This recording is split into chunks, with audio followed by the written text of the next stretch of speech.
The campus archaeology program is designed to protect and mitigate our below-ground heritage here at MSU. We have so many archaeological sites on this campus and so many things we don't know about this campus's history.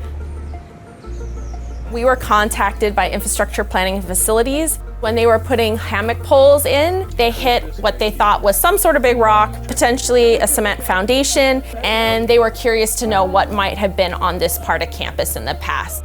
So Ben, our campus archaeologist, did historical research on this site of campus, looked at historic maps, looked at aerials, and discovered that this was a location of the first observatory on campus that dates to the 1880s. It wasn't a building that I knew a whole lot about before this survey.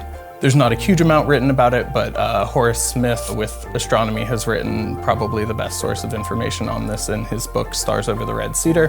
And so that provided a lot of useful background information. We got a sense of what to expect the building to look like.